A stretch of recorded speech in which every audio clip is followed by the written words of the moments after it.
안녕하세요. 크리스찬 독서실입니다. 오늘은 이은성 사모님의 하나님이 키우셨어요 라는 책을 가지고 왔습니다.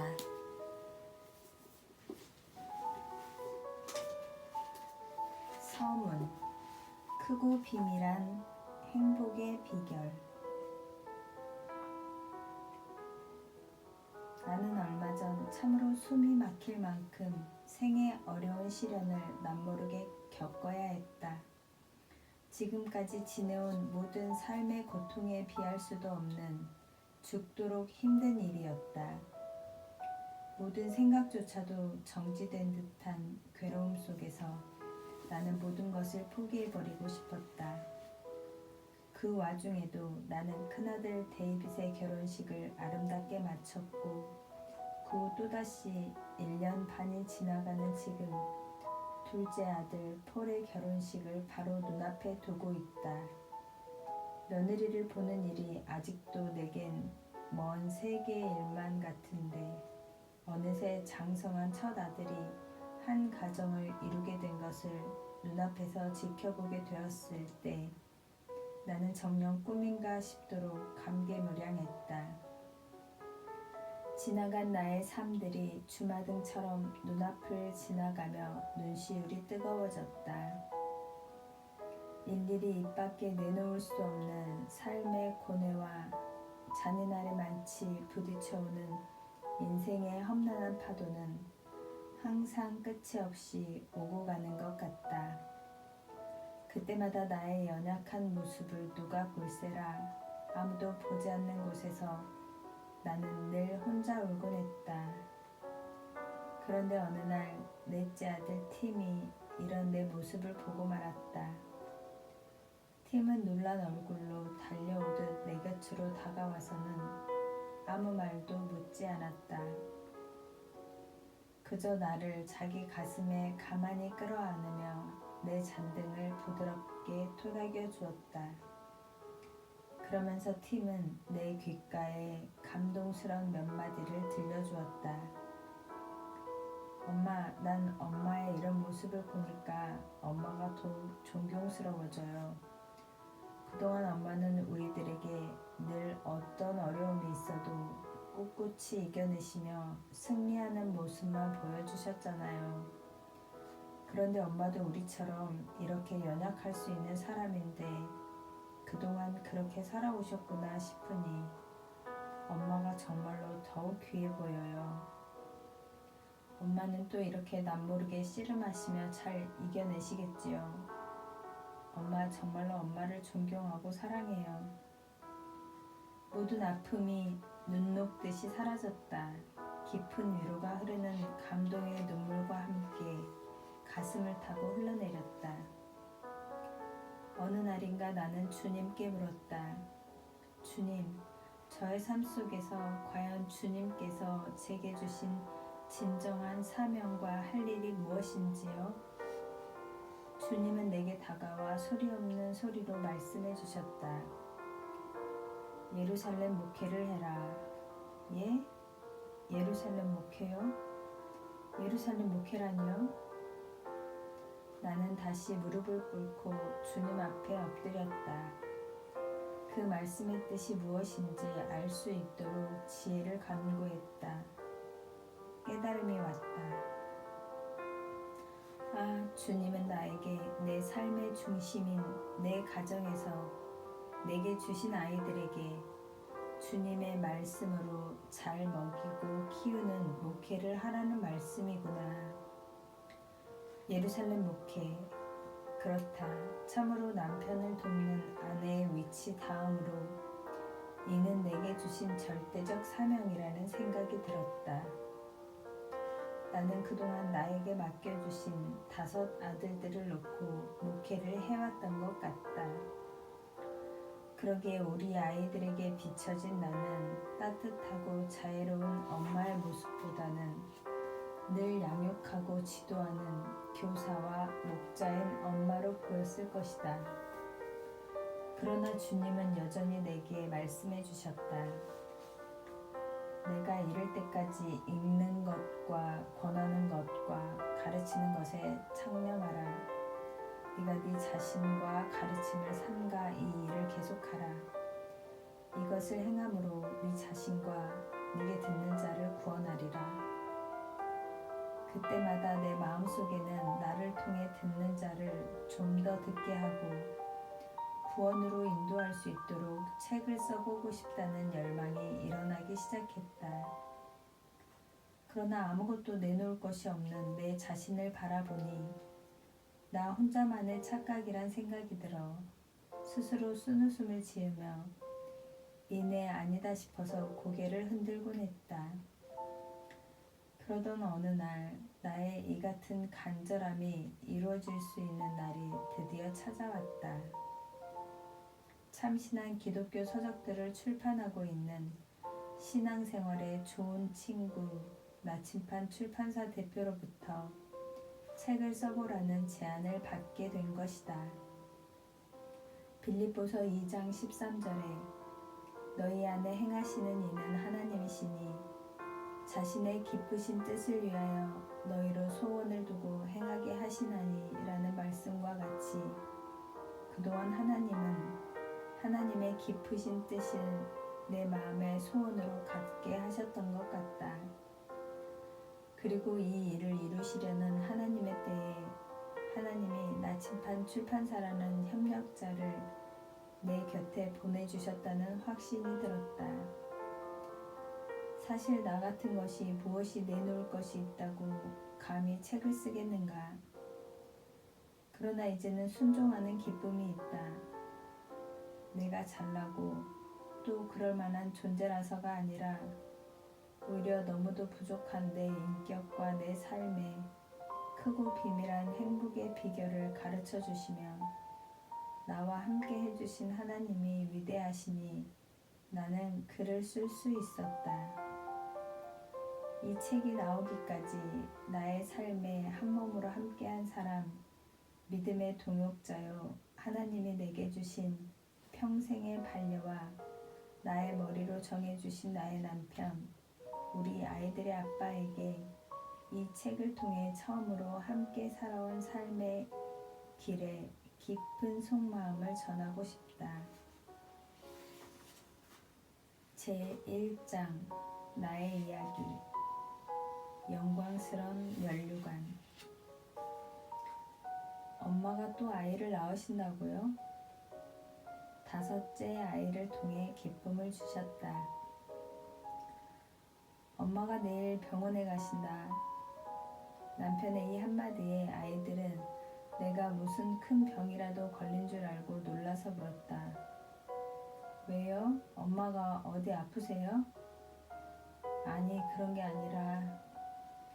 그럼요, 무슨 일인데요? 너희들 동생 낳으러 병원에 가신다.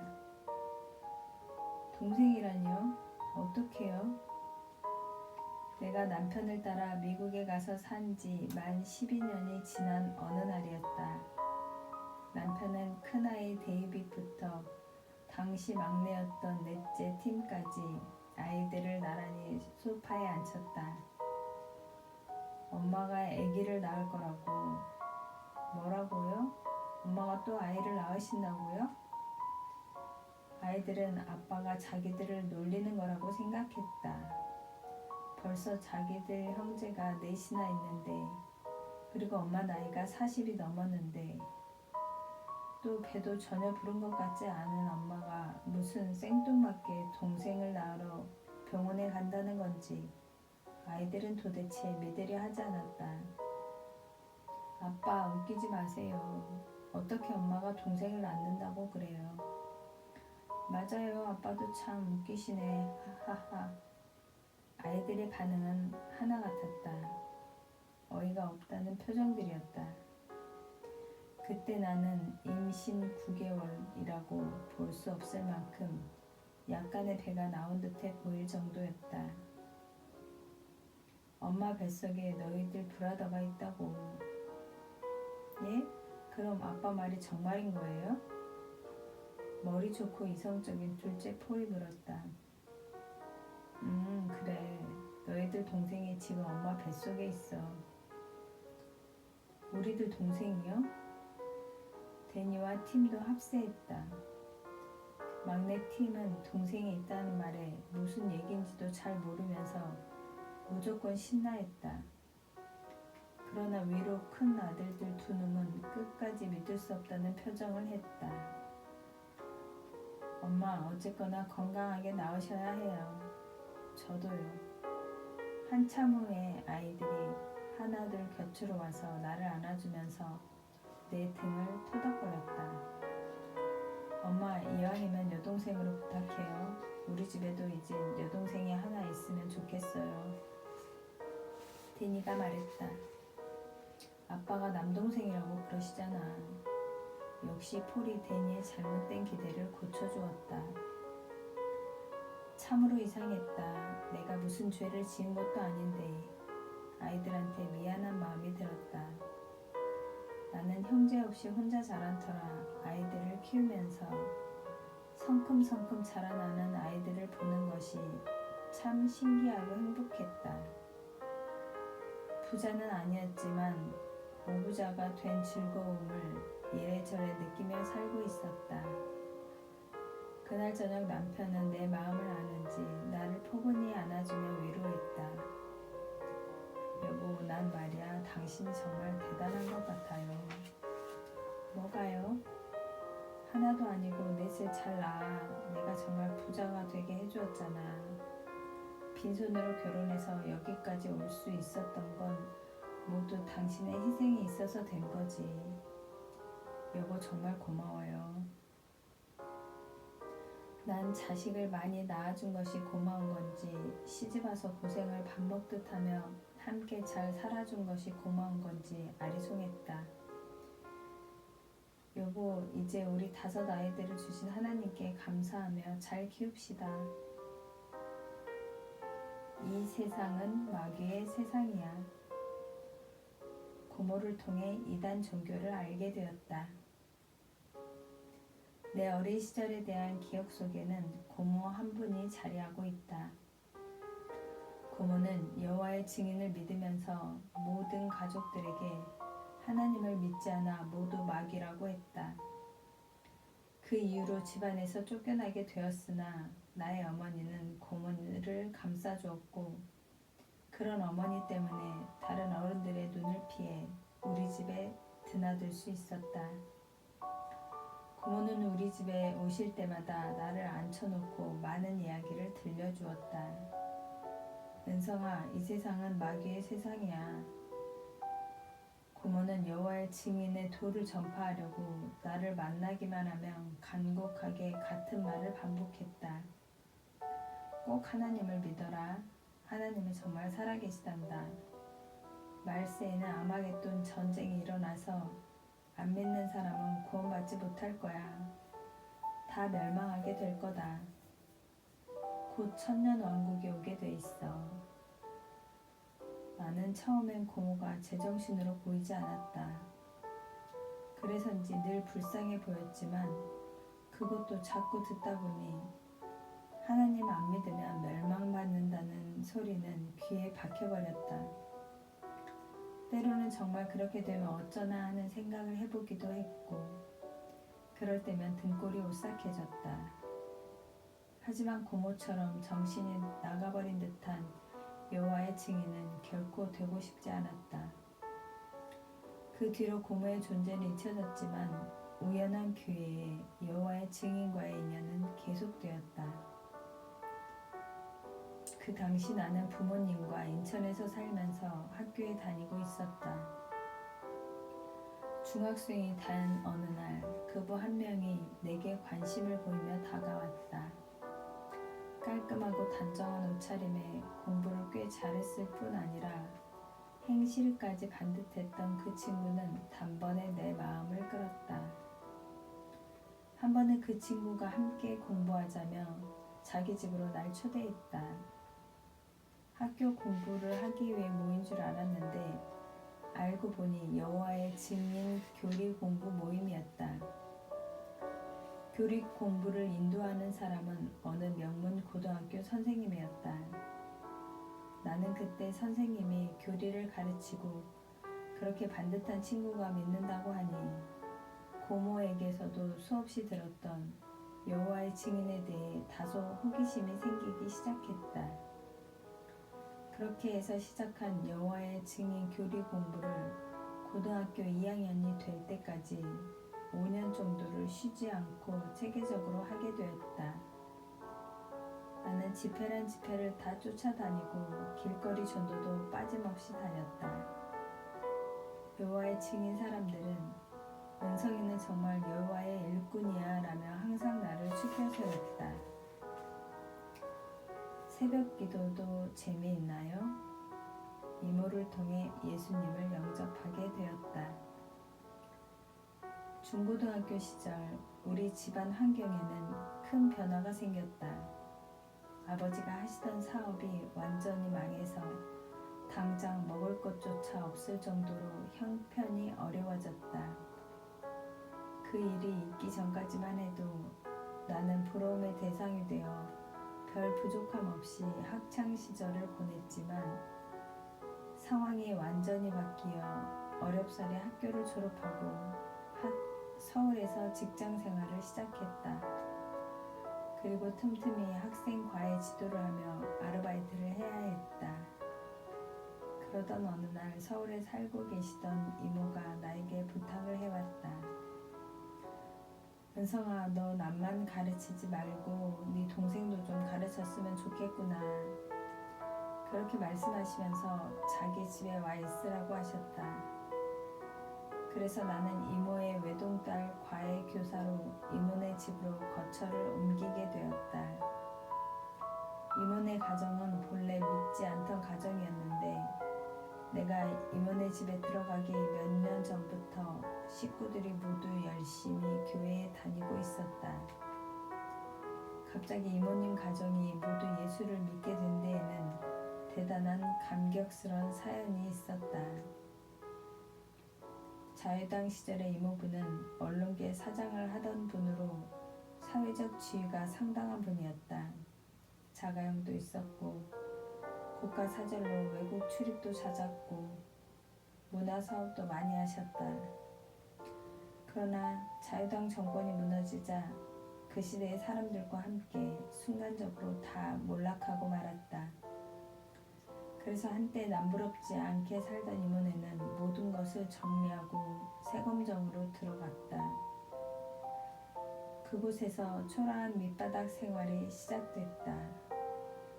그 당시 세검정은 서울 도심지와 매우 가까우면서도 대중교통편이 불편할 만큼 외진 곳이어서 이모부네 같은 분들이 숨어 살기에 적격이었다. 내가 이모 집에 들어간 것은 이모네가 그런 운둔 생활을 할 때였다. 누가 알까봐 조용히 살고는 있었지만 이모는 가까운 분의 권유로 혼자서 충무로의 어느 교회에 다니기 시작했다. 어린 딸 하나를 둔 이모는 딸을 등에 업고 세검정 산꼭대기에서 걸어 내려와 버스를 타고 교회에 갔다 오면 파김치가 되곤 하셨다. 그곳은 수도도 없어서 물을 길어다 먹어야 했다. 이모는 남들이 아무도 안 보는 새벽 2시에 물을 기르러 가곤 했다. 그런 다음 매일 새벽 기도에 다닐 정도로 신앙생활에 열심을 내셨다. 교회가 너무 머니까 어린아이를 데리고 다니시기가 퍽 힘들죠. 이 근처에 개척교회가 생긴대요. 그러니 그리로 나가서 예배를 드리시는 게 어떻겠어요? 처음 교회로 인도해준 분의 권유를 따라 이모는 근처에 새로 생긴 개척교회로 옮겼다. 그때 그 개척교회로 이모님을 인도하신 분은 그 교회 전도사님한테 신신당부를 했단다. 이분에 대해서는 누구라는 것도 알리려 하지 말고 신방 간다는 소리도 하지 말고 교회만 왔다 갔다 하시게 그냥 놔두세요. 당시 사회 분위기도 뒤숭숭한 데다 아마 누가 보면 알만한 분이니 그런 당부를 했나보다. 그래서 이모는 교회에 이름도 안 알리고 예배만 드리고 오는 그런 성도가 되었다.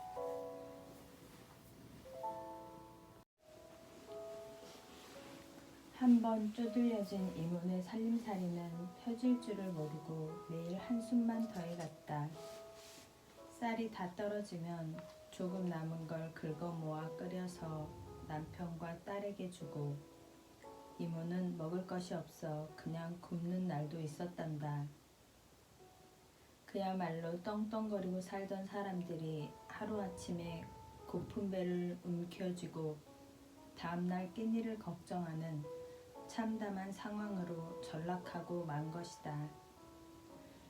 그렇게 내일 끼니를 걱정하며 하루하루를 넘겨야만 했던 어느 날 밤이었다. 새벽 2시만 일어나 그날 하루 쓸물을 길러나가야 했는데 밥 한 쌀이 없어서 이부자리 속에서 답답한 심정을 끌어안고 뒤척거리고 있을 때였다. 마루청에 뭔가 묵직한 것이 쿵 하고 떨어지는 소리가 들렸다. 무슨 소린가 퍼뜩 놀라서 방문을 열어보니 마루청에 웬 쌀 한 포대와 커다란 김치가 담긴 들통이 놓여있는 것이 아닌가. 쌀랑눈이 내리고 있는 마당에는 사람 발자국이 선명히 나 있었다. 무슨 영문인지 알려고 호다닥 대문 밖으로 뛰어나가니 거뭇한 그림자 하나가 저만치 걸어가고 있었다. 단번에 그 이가 쌀 한 포대와 들통을 두고 간 사람임을 알 수 있었다. 여보세요, 여보세요. 이모는 불이 나게 달려가 그분을 붙들었다. 그냥 가시면 어떡해요. 방금 전에 우리 집에 오셨던 분이셨죠? 낯선 그분은 자꾸 이모의 손을 뿌리쳤다. 괜찮아요. 그냥 가게 해줘요. 극구 사양하는 그 사람을 붙들고 이모는 집으로 돌아왔다. 도대체 이 새벽녘에 쌀자루와 김치통을 왜 저희 집에 놓고 가시는 거예요? 아, 그럼 어쩝니까? 하나님께 혼이 나게 생겼는데요. 예? 이모는 너무 궁금해서 아주머니를 채근하여 마침내 그 사연을 듣게 되었다. 저는 기독교 집안에서 자랐어요. 하나님께서 복 주신 집안이었죠. 배 줄인 적 없이 언제나 풍족했으니까요. 고난이 찾아온 적도 없고 그저 평탄한 삶이었어요. 교회는 매 주일 나갔지만 뭐 하나님 열심히 붙들고 살지도 않았고 일요일에만 교회 나가는 이름뿐의 신자였지요. 하나님이 계신가 하고 고민해봤던 적도 없었어요. 집사 직분을 받았지만 교회에 봉사를 하거나 어려운 사람들을 도와주는 일도 별로 해본 적 없어요. 제 별명이 뭔 줄 아세요? 짠돌이에요. 전 하나님께 헌금하는 것도 아까웠어요. 그 모든 게 하나님으로부터 왔다는 사실은 그저 머리와 말뿐이었고 모든 것이 내 것인 양 아까워서 벌벌 떨며 내 입과 내 식구만 알고 살았지요.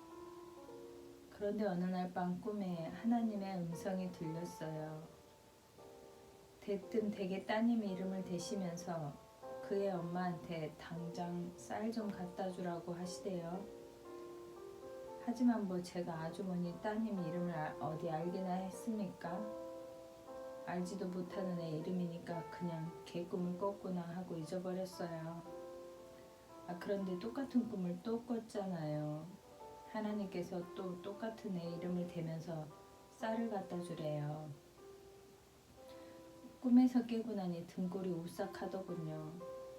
똑같은 꿈을 2번이나 꿨는데 이게 어디 예산 일입니까? 그런데도 그런 경험이 처음이고 보니 뭐 어쩌다 그럴 수도 있는가 보다 하면서 그대로 무심히 지나치려 했어요. 그런데 3번째 또 똑같은 꿈을 꾸지 않았겠어요?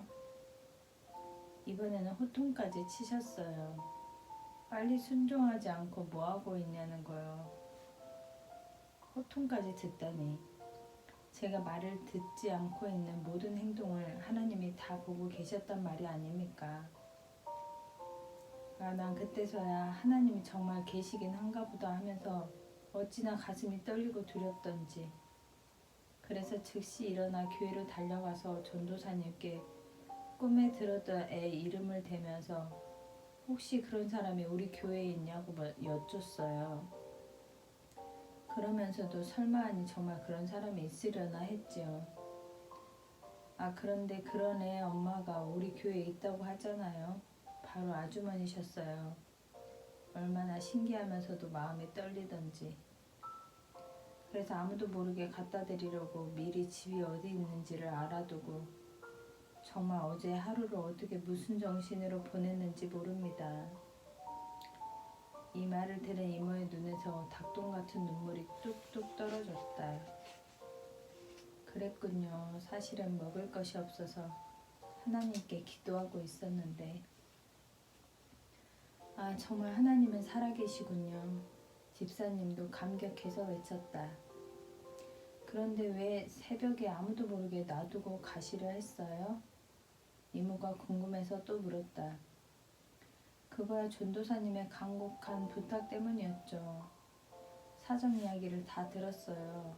마포에서 내놓으라 하시는 양반이 하루아침에 이런 곳에 와 있게 되셨다는데 신분 노출까지 꺼리시는 그 자존심에 제가 드리는 조그만 호의로 혹시 상처를 드리는 일이 생길까 봐서요.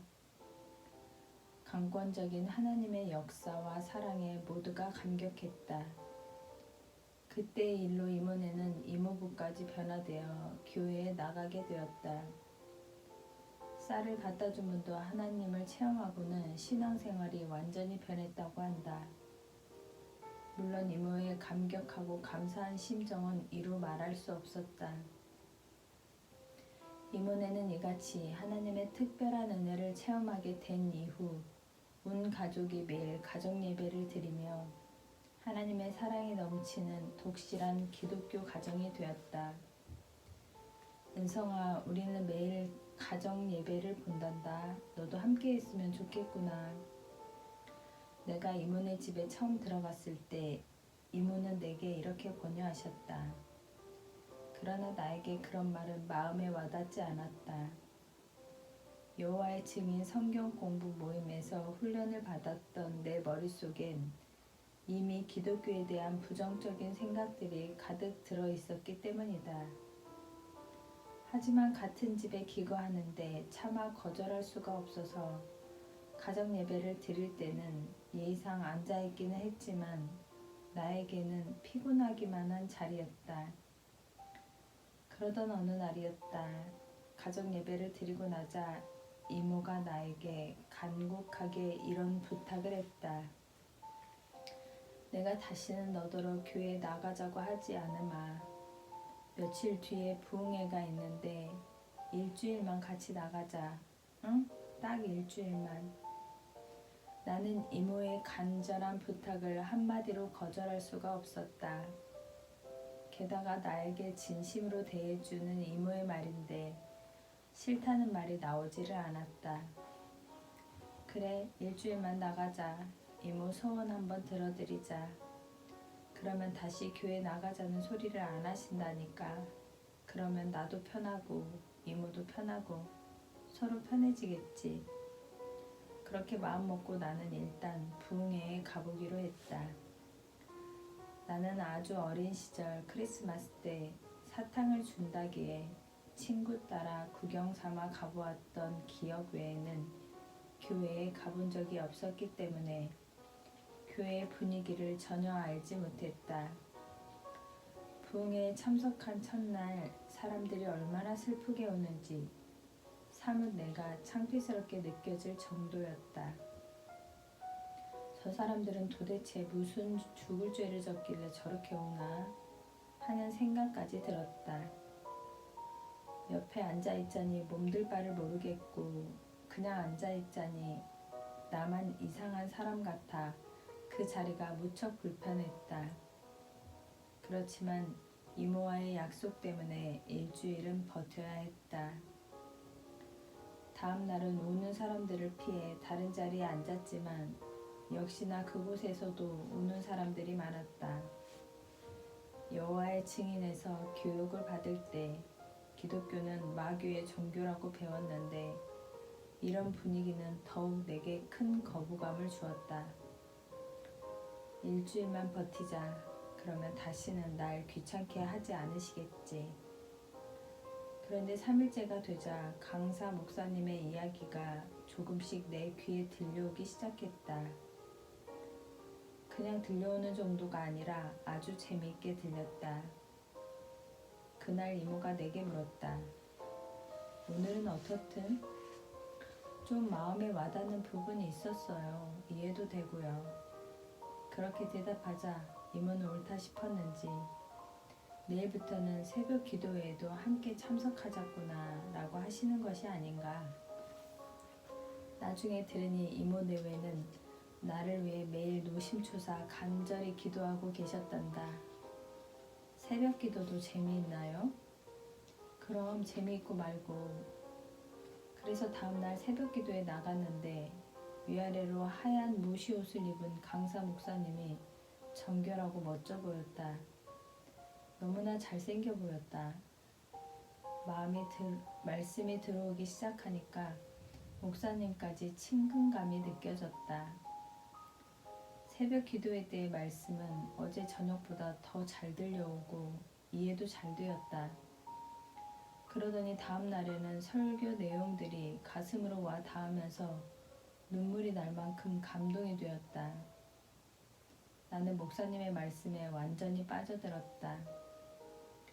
말씀의 내용인즉 자신이 지난날 못된 아들이 되어 주먹세계에 있었던 이야기와 또 그렇게 교회를 반대하시며 어머니를 핍박하시던 아버지까지 회개하고 하나님 앞으로 돌아오시게 되었다는 간증이었다.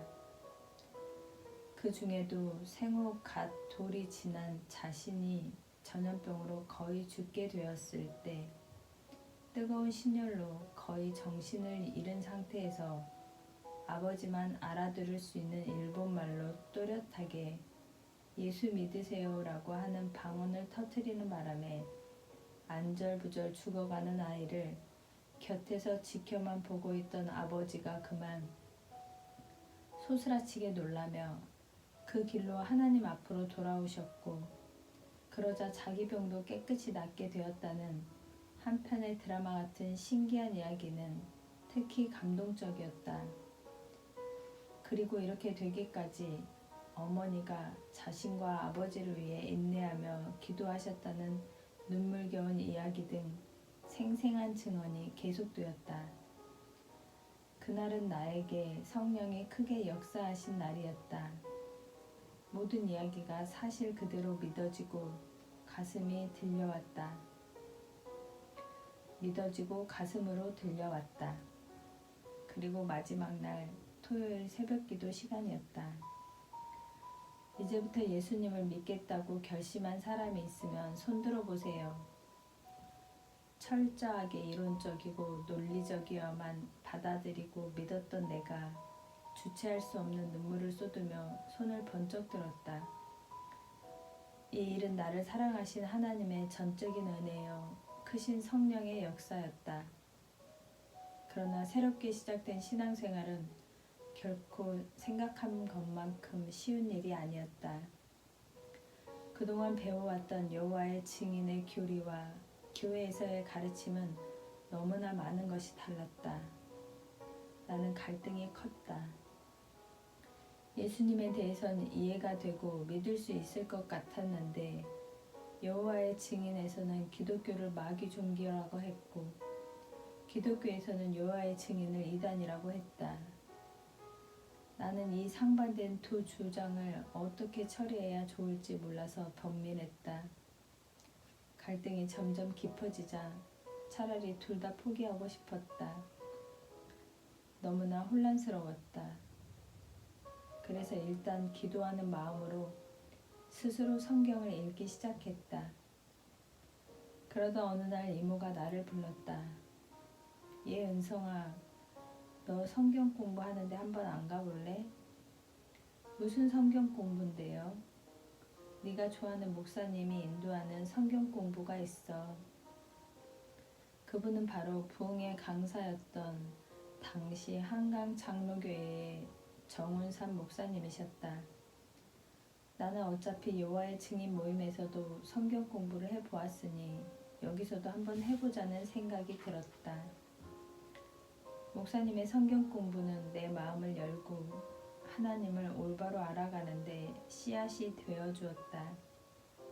앞으로 인생을 어떻게 살아가야 할지 고민 중이었던 나는 성경 공부를 통해 그 해답을 얻을 수도 있었다.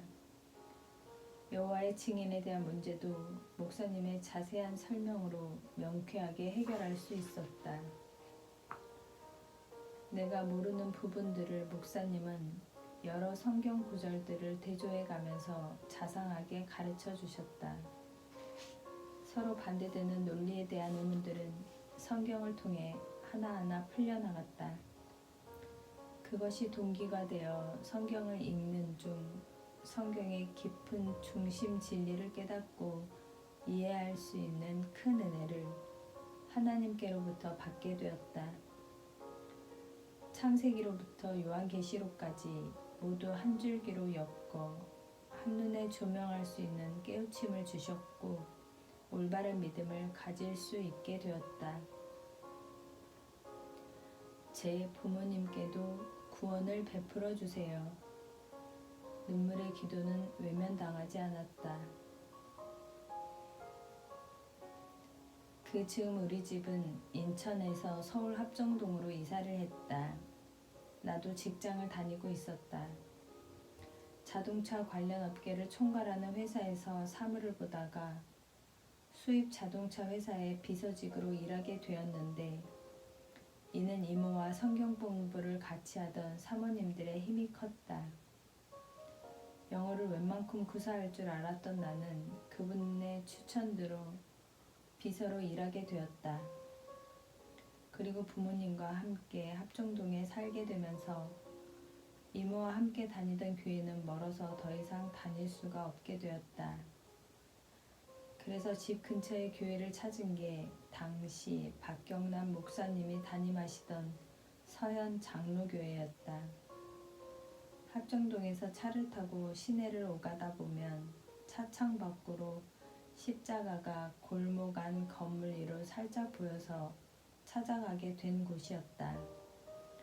그 무렵부터 나는 새벽마다 나의 부모님을 위한 기도를 드리기 시작했다. 주님, 제 부모님께도 구원을 베풀어 주세요.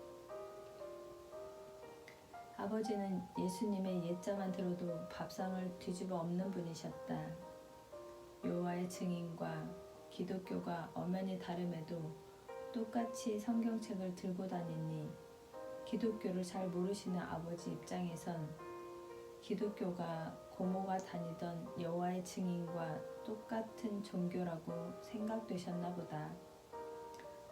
아버지와 어머니는 불교 신자였다. 아버지는 대만에 사찰 한 채를 지을 정도로 불교에 호의적이었지만 실제로는 불심이 그다지 깊은 편은 아니셨던 것 같다. 오히려 덕수이 씨 양반 가정이 대대로 지켜오는 유학에 밝으셨다. 이러한 아버지에 반해 어머니는 새벽마다 불경을 외우며 심신을 키우셨다. 어머니는 내게도 뱀을 쫓을 때의 주문부터 온갖 해악을 물리치는 주문을 가르쳐 주기도 했다. 내 위로 어린 두 자녀를 질병으로 잃으신 어머니는 몸이 약한 내게 아주 지극정성이셨다.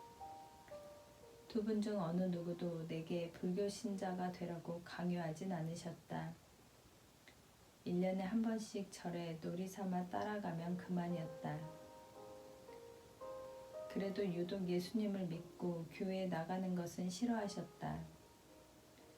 기독교에 대한 거부감은 여호와의 증인인 고모로부터 받은 충격과 교회는 연회당이라는 소문, 그리고 기독교는 서양인들의 종교로 교회에 가면 매미채 같은 것을 돌려 돈을 갈취해 간다는 등의 이유로 아주 못마땅해 하셨다. 그러나 나는 어린 시절부터 부모님께 늘 순종해 왔고 더욱이 직장 생활을 시작하면서부터는 부모님의 생계까지 도맡게 되자 어느 정도 교회 나가는 일이 수월해졌고 점점 기독교에 대해 호의적이 되셨다. 눈이 오나 비가 오나 나는 새벽 기도에 빠지지 않았다. 그때는 통행금지가 실시되고 있었는데 새벽 4시가 되어야 풀렸으므로 새벽 기도가 시작되는 4시 반까지 교회에 도착하려면 통행금지가 해제되자마자 집을 나서야 했다. 그래서 나는 직장에 가도 늘 잠이 부족했다. 이만한 인물이면 배우로도 손색이 없겠는걸. 세상의 영화보다 하나님의 사람으로 남고 싶었다. 커리어 우먼이란 말이 보편화되지 않았던 70년대에 나는 성공한 직장 여성이란 명함을 달았다.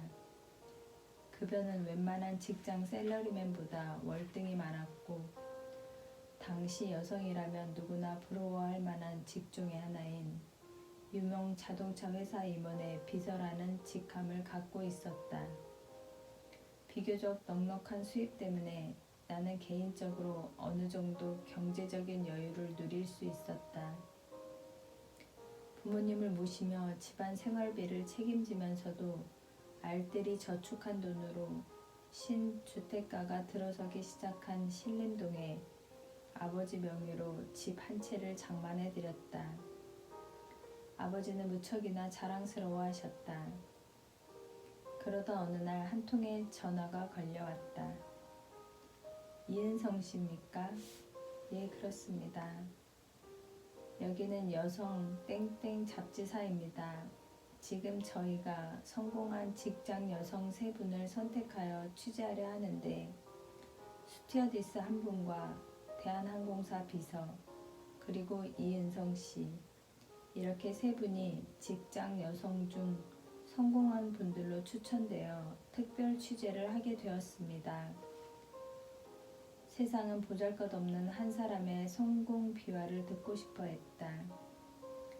나는 우리 회사 추천으로 받은 요청이었으므로 인터뷰에 응했고 그의 여성 땡땡 잡지에는 직장 여성으로 우리나라에서 연봉을 가장 많이 받는 커리어 우먼이라는 타이틀 아래 다른 2 여성의 사진과 함께 내 사진이 이야기와 함께 실리게 되었다.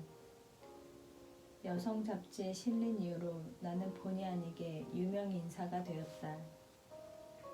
사람들은 마치 내가 꽤나 대성공이라도 한 사람인 양 잡지를 본 소감을 말하며 나를 추켜 세웠다. 하지만 나는 이상하리 많지 그런 모든 내용과 기사에 별 가치나 흥미를 느끼지 못했다. 그저 하나님께 감사할 뿐이에요. 이것이 사람들의 칭찬에 대한 나의 답이었다. 미쓰리는 하나님 없이는 아무것도 못할 사람이네. 한결같은 내 대꾸가 짜증스러웠던지 아니면 너무 종교에 빠져있는 것 같은 내 모습이 한심하고 안돼 보였던지 사람들은 핀잔과 농담을 섞어 비아냥거리곤 했다. 틈이 날 때마다 신앙서적들을 펼쳐들면 사람들은 어이쿠 또 하나님 하고 놀려대곤 했다. 인터뷰 기사가 난 지 며칠 후 나는 또 한 통의 전화를 받았다. 한때 드라마 왕국이라고 불렸던 공공방송국에서 걸려온 전화였다. 방송국 프로듀서라고 자신의 직함을 밝힌 남자는 용건이 무엇인지 알려주지도 않은 채 잠깐 방송국에 와줄 수 없겠냐고 물어왔다. 갑자기 유명 인사가 된 값을 톡톡히 치르는 기분이었다. 방송국 프로듀서라는 직책에 대해 정확히 몰랐던 나는 또 무슨 비슷한 인터뷰를 하려는 것인 줄로 알고 화장도 하지 않은 채 평상시 얼굴 그대로 회사의 점심시간을 이용하여 그 당시 덕수궁 근방에 있던 방송국을 찾아갔다. 밝은 조명등 아래 통기타를 치며 노래하는 가수가 라이브로 방송을 하고 있는 모습이 복도 창문 사이로 보였다. 그리고 드라마를 녹화하러 왔는지 요란스럽게 분장한 탤런트들이 복도를 오고 갔다.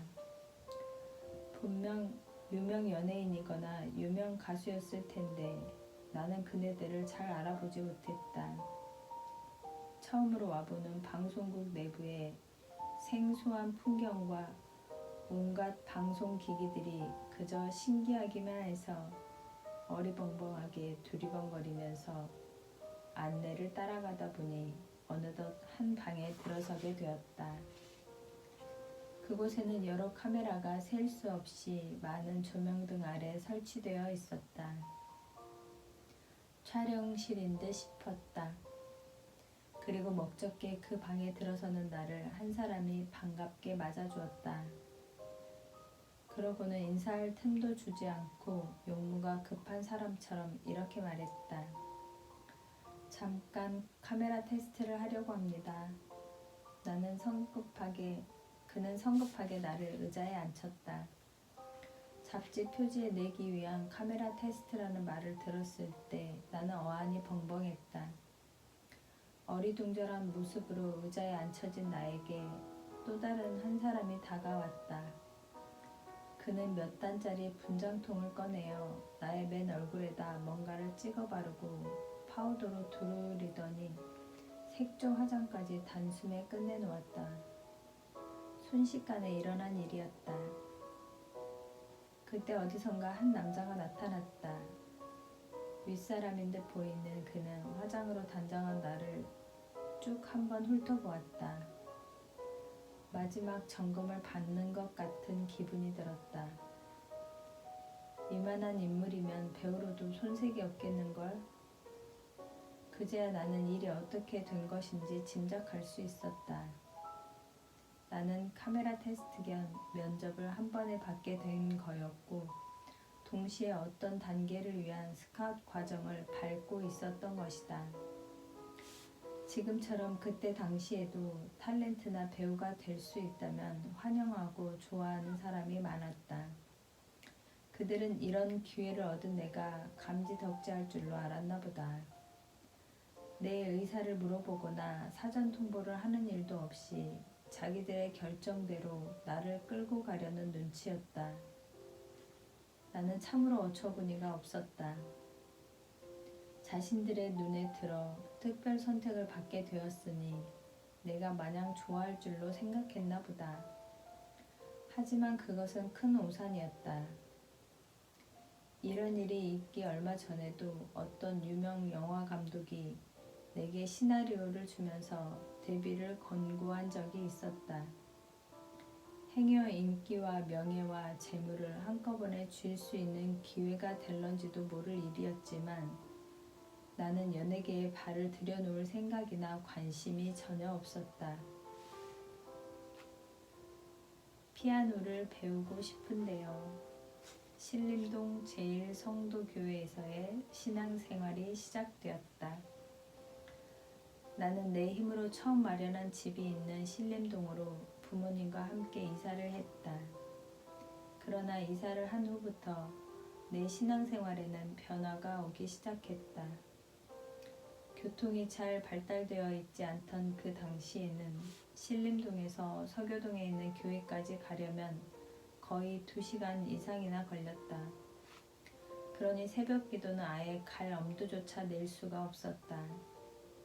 그러는 동안 나는 직장 생활을 하면서 내가 좋아하는 독서나 그림 또는 음악에 심취했다. 그러다 문득 무언가 하나라도 제대로 배워보자는 생각이 들었다. 이때 버스를 타고 직장을 오가는 집 근처에 호르겔 피아노 교실이란 노란 피아노 학원 간판이 눈에 띄었다.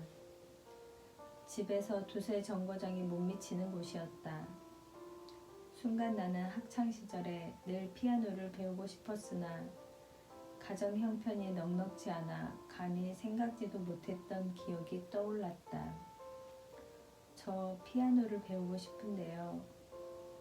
그 호르겔 피아노 교실에서 피아노를 가르치시던 내외는 그 근처에 있는 개척교회의 교인이었던 이상진 집사 부부였다. 이분들은 그 후 사명을 받아 목사 안수를 받고 현재는 목회를 하고 계신다. 그날이 수요일이라 그분들은 학원문을 닫고 수요 예배에 참석했으므로 나는 문 밖에 서서 몇 시간을 기다린 후에야 피아노 학원에 등록하였고 그날 잠깐 외출을 나왔던 깡마른 공군 병사 한 분과 마주치게 되었다. 그분은 교회를 개척하고 계신 믿음의 선배를 만나보러 왔다가 예배 후 들린 것이다. 그분은 신학교에 다니다가 공군에 입대했기 때문에 군인 아저씨가 아니라 전도사로 불리고 있었다. 어쨌든 나는 피아노 레슨을 받기로 한 후 자리에서 일어서며 실은 나도 교인인데 이사한 후로는 교회가 멀어져서 다니지 못하고 있다는 사실을 밝혔다. 그분들은 몹시 기뻐하며 자신들이 다니는 개척교회에 함께 다니자고 강청을 했다. 나는 머뭇거리지도 않고 선뜻 그러겠다고 대답해 생각지 않게 개척 멤버 중 한 명이 되었다. 그 야밤에 학원 등록을 마치고 나오는 내 가슴엔 뿌듯한 감동이 차올랐다. 아, 하나님 너무 좋아요.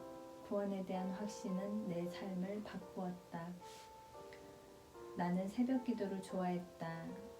새벽 기도에 열심히 나가서 정성을 쌓아 하나님께 감동을 드리면 좀 더 좋은 일이 있게 될 거라고 생각했다. 그래서 새벽 기도를 빠지게 되면 상당한 죄의식이 들었고 불안하기까지 했다. 예수 믿으면 천국에 간다지만 이 정도의 정성도 못 드리는 내가 과연 천국에 갈 수 있을까? 천국은 완전해져야 갈 수 있을 텐데 하는 생각이었다. 당시 우리 청년부를 지도하던 황준석 전도사님은 내게 천국은 예수님을 구세주로 믿기만 하면 갑니다 라고 말했다. 사람의 노력으로 갈 수 있는 것이 아니란 말이었다. 예수님을 어떻게 믿느냐에 따라 천국에 갈 수도 있고 또는 갈 수 없다고도 생각했던 나는 그 말을 듣고 놀라지 않을 수가 없었다. 정말 구원받는 것을 누가 알 수 있을까? 무조건 천국 가는 것으로 알고 있다가 정말 그게 아니라면 어쩌나. 나는 내 속마음을 안다. 나만 아는 이기심. 어떤 결심도 제대로 지켜내지 못하고 자주 실패하는 나. 거짓과 욕심으로 가득 차 있는 나. 맞아, 나 같은 사람이 감히 어떻게 천국에 갈 수 있겠어? 하나님은 자신의 잘못을 인정하고 고백만 하면 언제든 용서해 주신다고 했다. 하지만 그것도 한두 번이지 잘못을 알면서도 계속 반복하고 있는 나를 볼 때 천국에 갈 수 있다는 사실이 도저히 믿겨지지 않았다. 여러 사람들에게 물었으나 시원한 답을 얻을 수가 없었다. 그래서 주님께 매달렸다. 하나님, 예수님만 믿으면 천국 간다고 하셨습니다. 하나님 보시기에 제가 합당한 믿음을 갖고 있습니까? 작은 것 하나도 지키지 못하는 저입니다. 날마다 남모르는 실수를 저지르곤 합니다. 마음속에는 보이지 않는 죄들이 쌓여 있습니다. 그런 내가 어떻게 천국에 갈 수 있습니까? 하나님 아버지, 어떻게 하면 되는지 알려주세요. 그리고 나 같은 의문을 갖고 있는 사람들에게도 분명하게 가르쳐 줄 수 있도록 확실하게 깨닫게 해주세요. 그렇게 기도하던 어느 날 하나님께서는 신기하게도 놀라운 말씀으로 나에게 구원에 대한 깨달음과 확신을 주셨다. 요한복음 5장 24절을 공부하는 중이었다. 내가 진실로 진실로 너희에게 이르노니 내 말을 듣고 나를 보내신 이를 믿는 자는 영생을 얻었고, 이 말씀에서 영생을 얻었고 라는 구절이 내 눈에 갑자기 크게 들어왔다. 얻었고는 과거형이다. 앞으로 되어질 일이 아니라 이미 이루어진 일이다.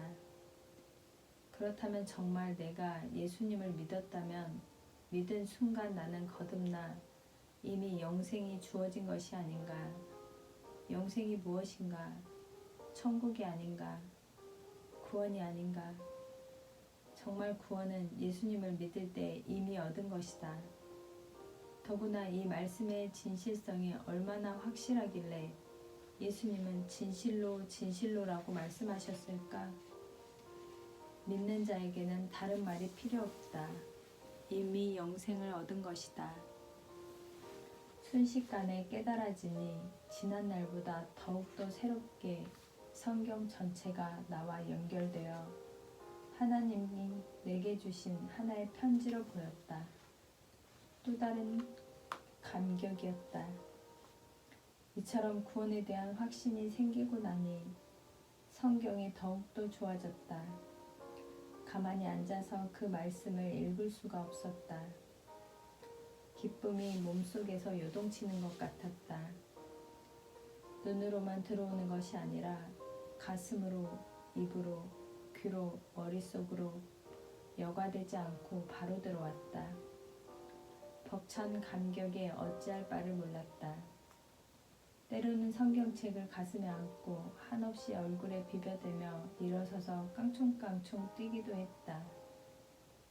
아, 하나님 너무 좋아요. 정말 너무 좋아요. 너무 좋아요, 하나님. 어떡해요? 이제 알겠어요. 이제는 정말 알 것 같아요. 나는 진정으로 구원의 대상 안에 들어와 있음이 분명했다. 정녕 하나님이 나의 아버지가 되시고 나는 그의 자녀란 사실은 어디다 형용할 수 없는 감격이었다. 감사합니다.